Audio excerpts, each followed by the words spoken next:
के रोड बनाया, गटर बनाया। अबे चल, ऐसा कई रोड और कई गटर हमने बना के छोड़ दिए जहां उद्घाटन करने भी नहीं जाते। ये आसिफ है वो जो निकलेगा तो लोग बोलेगा उर्दू घर ये पहनता है, कुर्ता पैजामा नहीं पहनता। ये आसिफ निकलेगा तो लोग बोलेंगे देख अम्मा, देख अब्बा, ये आसिफ ने मुझे कंप्यूटर दिया था, ये आसिफ ने मुझे किताब दिया था, ये आसिफ ने मुझे ब्याज दिया था। इसको मुझे बता दीजिए मुफ्ती साहब ने कहां आवाज उठाई और कहां जुलूस निकल के उसकी मुखालफत की।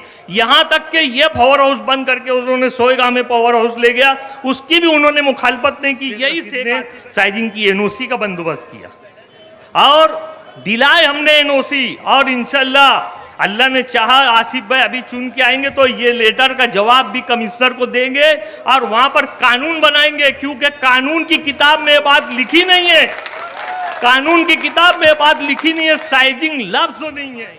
ये इलेक्शनी जलसे के सदर मोहतरम डॉक्टर साहब और मंच पर बैठे हुए हमारे लीडर आसिफ शेख रशीद साहब और इस जलसा गांव में आए हुए तमाम दोस्तों बुजुर्गों और जहां तक मेरी आवाज़ जा रही है ऐसी मेरी माँ और बहनें, मैं दरअसल ये चाहता हूं कि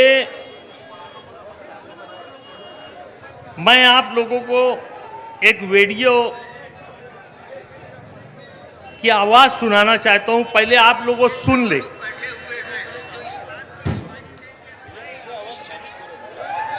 भाई पीछे स्टेज के पीछे जो लोग हैं वो जरा खामोश रहे और पटाखा वगैरह ना फोड़े। हमारे लोग मुफ्ती साहब के लोग फोड़े हैं, फोड़ते रहे।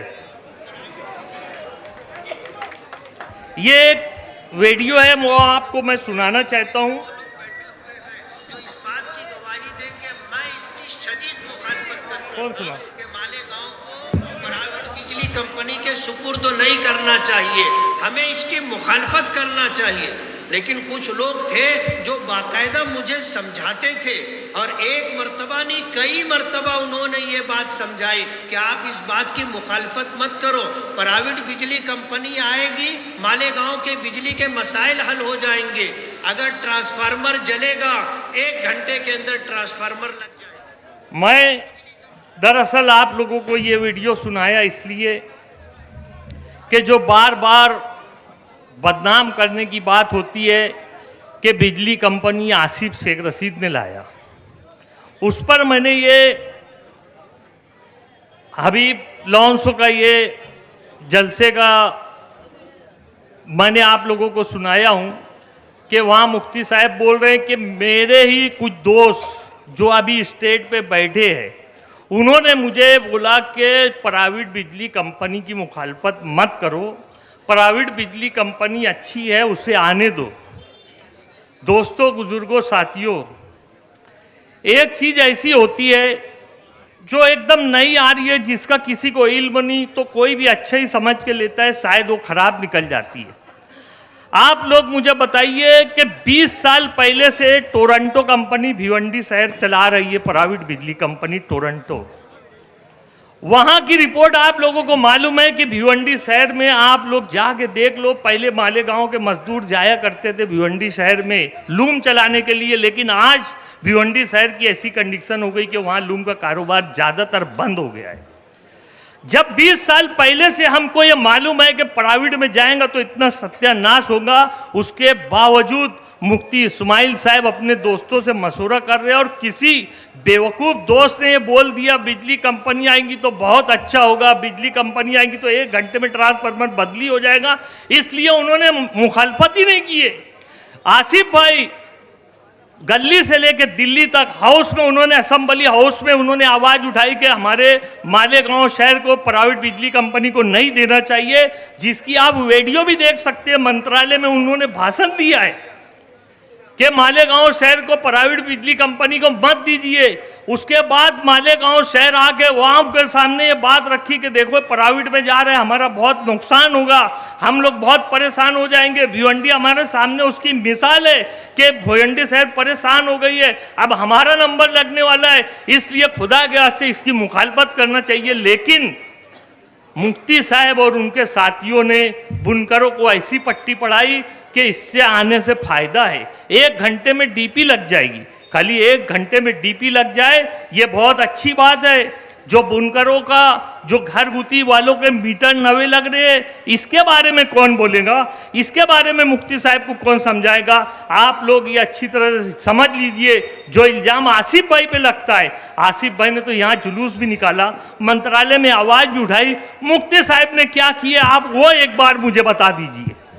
मुफ्ती साहब ने कहाँ आवाज़ उठाई और कहाँ जुलूस निकल के उसकी मुखालफत की। यहाँ तक कि ये पावर हाउस बंद करके उन्होंने सोएगांव में पावर हाउस ले गया, उसकी भी उन्होंने मुखालफत नहीं की। यही शेख आसिफ है जो मोर्चा निकाल के उसकी मुखालफत किया कि ये मालेगांव शहर में आना चाहिए, जहाँ पावर लूम कारखाने हैं, जहाँ सनद है, वहाँ आना चाहिए। लेकिन इन्होंने आज तक के कोई भी आवाज़ नहीं उठाई और अपने आप को पारसा बोलते हैं, अपने आप को बुनकरों का हमदर्द बोलते हैं। मैं बुनकर भाइयों से पूछना चाहता हूं कि बताओ ये कैसे हमदर्द है। जब साइजिंग पे मुसीबत आई तो इन्होंने क्या किया, कहां आवाज उठाई, आप लोगों को मैं ये बता दूं। उन्होंने साइजिंग की एनओसी के लिए एक एप्लीकेशन दिया, एप्लीकेशन जब भी दिया उसकी तारीख ये लिखी हुई है यहाँ पे, उसको कमिश्नर ने 26/3/2024 को जवाब दिया कि हम मालेगांव में जो साइजिंग चलती है उसकी एनओसी नहीं दे सकते। तो मैं बोलता हूं चलो ठीक है, कमिश्नर ने तो बोल दिया नहीं दे सकते। अब उसके ऊपर जब इनको लेटर, मुफ्ती इस्माइल के नाम से लेटर, में पत्रकार लोगों को ये लेटर दे रहा हूं और ये गुजारिश कर रहा हूं कि लोगों तक ये लेटर पहुंचाओ कि जब ये तीसरे महीने में, आज अगर 10वां 11वां महीना है, आज से 11वां महीना शुरू हुआ, ये तीसरे महीने में जब लेटर निकला तो मुफ्ती साहब के पास बहुत चांस था कि असेंबली तक जाते, मुख्यमंत्री से मिलते और उनको बताते कि कमिश्नर साहब एनओसी नहीं दे रहा है। और हमारे शहर में तो मालेगांव में 75% साइजिंग, मालेगांव में ग्रामीण में 25% साइजिंग है। तो इन्होंने क्या किया, मुख्यमंत्री के पास ये लेटर क्यों नहीं ले गए, जबकि इन्होंने बहुत डींगे मारने के वास्ते जो काम फारूक शाह साहब ने किए, वो बोल रहे थे कि मस्जिद का परमिशन मैंने लाया, तो इसका भी परमिशन लेके आ जाते, मालेगांव के बुनकरों के लिए ये साइजिंग का परमिशन लेके आ जाते। लेकिन उन्होंने कुछ नहीं किया, आज तक के लेटर किसी को बताया भी नहीं उन्होंने। जबकि ये बाय पोस्ट भेजा गया है, आप देख सकते हैं, ये बाय पोस्ट भेजा है कमिश्नर ने कि हम साइजिंग की एनओसी नहीं दे सकते। अब जब कमिश्नर नहीं देगा तो एनओसी देगा कौन। तो बुनकर भाइयों को ये समझना चाहिए कि ये कहीं से भी बुनकरों के लिए और शहर वासियों के लिए कहीं से भी मुफ्ती साहब कोई काम के नहीं है, ये कुछ कर नहीं सकते। ये इन्होंने बुनकरों का सौदा किया, मालेगांव की आवाम का सौदा किया। ये बोलते हैं कि मुझे किसी मेरे साथी ने बोल दिया कि प्राइवेट कंपनी आने तो बहुत फायदा होगा। ये लॉकडाउन के अंदर ये बात मैं जवाबदारी से बोल रहा हूं। मैं मणिपुर गया था मेरे कुछ साथियों के साथ। मणिपुर जाके जब वापस आ रहा तो मणिपुर जाने के 2 ही रास्ते हैं हवाई जहाज से, एक कलकत्ता से और दूसरा गुवाहाटी से। 2 जगह से प्लेन जाता है मणिपुर, एक गुवाहाटी से जाता है, एक कलकत्ता से जाता है। तो हम कलकत्ता से गए, कलकत्ता से मणिपुर गए, और जब मणिपुर में से वापस आ रहे थे तो हम सोचे कि कलकत्ता रुक जाते। वहाँ पर मणिपुर में हमको खाने जैसी चीज़ बहुत कम मिली।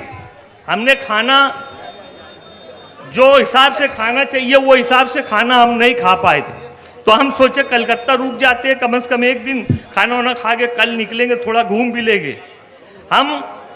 तो मुझे याद आया कि कलकत्ता कंपनी जो पावर की कंपनी है उसका एक साहब मेरे पहचान का था, तो वो कुछ दिन के लिए मालेगांव आया था, उसके बाद वो चला गया। तो मैंने उसको फ़ोन लगाया वहाँ से कि साहब मैं कलकत्ता आया हूँ, आप मुलाकात हो सकती क्या। तो बोले साहब ठीक है असलम भाई मैं मिलता हूँ। तो बोलिए आपकी क्या खिदमत करूँ। मैं कुछ नहीं साहब, एक कोई आपकी कंपनी जो है उसका कोई मुस्लिम अधिकारी दे दो मुझे, ताकि मैं उसके साथ होटल में जाके खाना खा सकूँ। तो बोले ठीक है आप रुको, कब तक आपका प्लेन आएगा मैं आपको आदमी देता हूँ। जब हम एयरपोर्ट के बाहर निकले तो वो आदमी खड़ा हुआ, क्या कुरैशी कुरैशी साहब ऊपर आ जाइए स्टेज पे।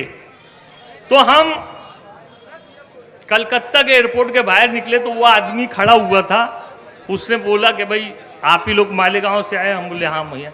वो हमको लेके गया एक होटल में, वहाँ जाके हमने खाना वाना खाया। तो उसने मुझे पूछा कि यार, जब हमारा होलिया देखा तो उसने पूछा कि यार मुफ्ती साहब के आदमी हो क्या? तो अब वहाँ जाके कलकत्ता जाके कौन बेवकूफ़ बुराई करेगा? जो बुराई करने का मुफ्ती साहब के आदमी है नहीं है, मालेगांव वालों को बताएंगे, कलकत्ता वाले को क्यों बताएंगे? हमने बोले हाँ मुफ्ती साहब के आदमी। तो क्यों, आप मुफ्ती साहब को कैसे जानते हो? बोले वो भी आए थे ना, मुफ्ती साहब आए लेकिन एयरपोर्ट से वापस चले गए। मैं बोला एयरपोर्ट से वापस चले गए क्यों यार? बोले यार वो रोजा थे ना। अरे मैं ठीक है, रोजा थे तो एयरपोर्ट से वापस जाने की क्या जरूरत थी?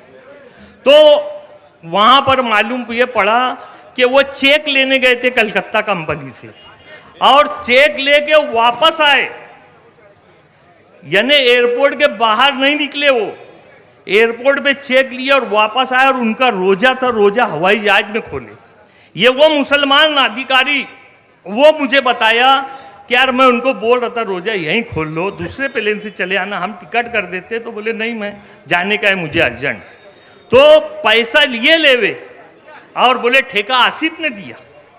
आप लोगों को ये यहाँ पर इस्लामपुरे से इसलिए बताने की जरूरत है ताकि बुनकर भाई ये समझ ले कि बुनकर का दोस्त कौन है और दुश्मन कौन है।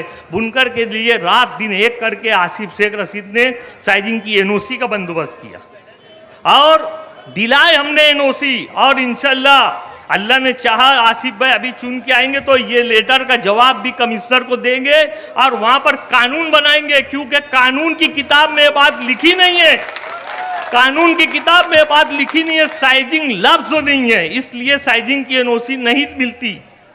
मिलती तो ग्रामीण की मिलती, जहां अभी डीपी प्लान बना नहीं है। यहाँ का डीपी प्लान बन चुका है, इसलिए मालेगांव में साइजिंग की एनओसी नहीं मिलती।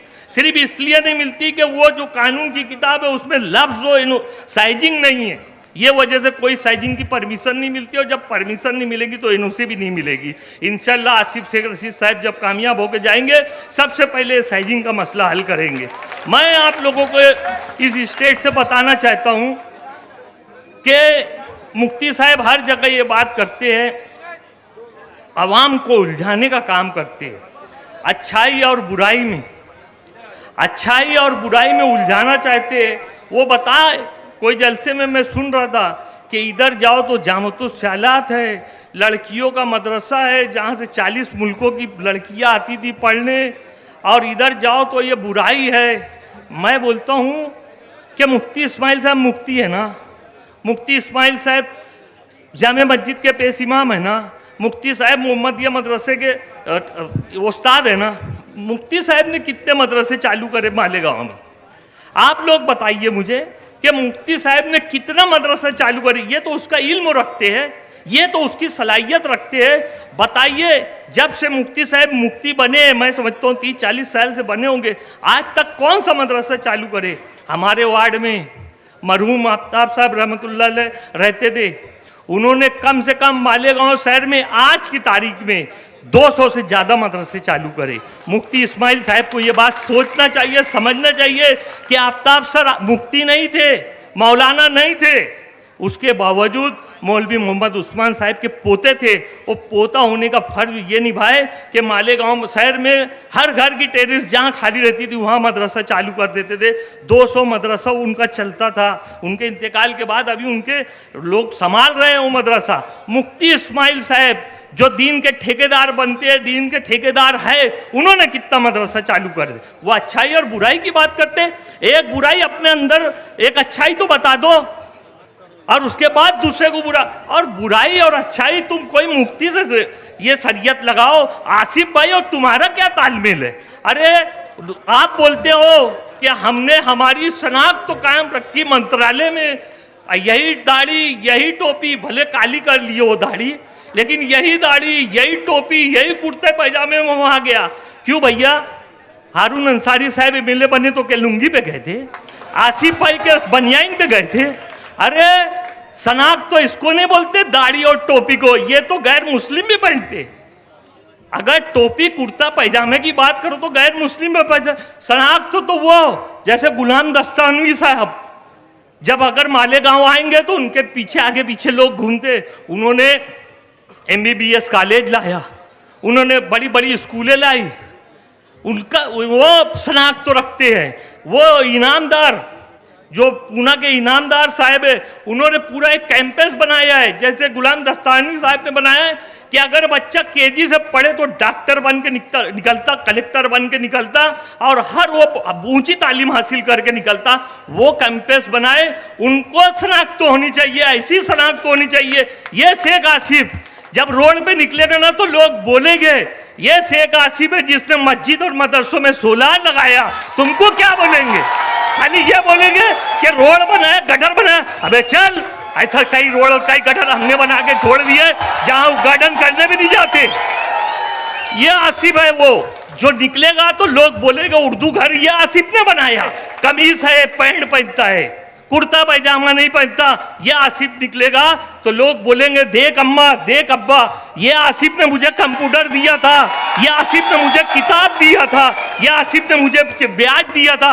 इसको बोलेंगे शनाख्त। शनाख्त तो इसको बोलेंगे कि बच्चों को किताबें दी, बच्चों को कंप्यूटर दिया, उर्दू घर दिया मालेगांव शहर की अवाम को। नहीं तो आप बताओ मालेगांव छोड़ के कहाँ उर्दू घर है?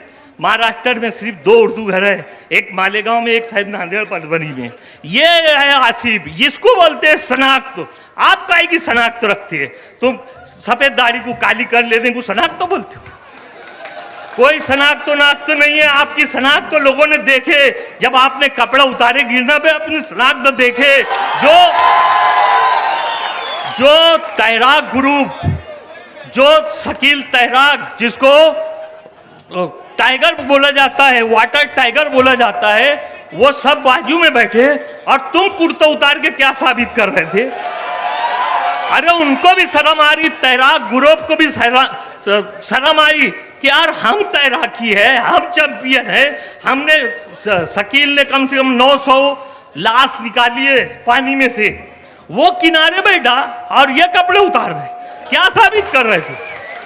और बोलते हेलीकॉप्टर तुमने मंगाया, जब तुमको मालूम था हेलीकॉप्टर आने वाला तो कपड़ा उतारने की क्या जरूरत थी? खाली पब्लिक को एड़ा बनाने के लिए। अभी बहुत डंगा छोड़ के तो बजा के बताते हैं कि बोले वो सब लोग बंद थे, 15 लोग तो मैंने 35,000 भरा। अरे बोलते मैं भी भर देता 35,000, ये कोई खास बात है क्या 35,000 की? तो इससे काम मालेगांव का नहीं चलेगा, इससे पावर लूम मालेगांव शहर का नहीं चलेगा। ये MLA कहीं से भी किसी भी एंगल से ये MLA कोई काम के नहीं है। मेरी आवाम से गुजारिश है, इस्लामपुरे के मर्द औरतों और सभी लोगों से, बुजुर्गों से गुजारिश है कि आप लोग आने वाली 20 तारीख को आसिफ शेख रशीद साहब का जो भी निशान मिले, अभी निशान मिला नहीं है, 4 तारीख को निशान मिल जाएगा, 20 तारीख को उसी निशान पर वोट देकर कामयाब करेंगे। इतना ही बोल के अपनी तकरीर खत्म करता हूँ। सलाम अलैकुम।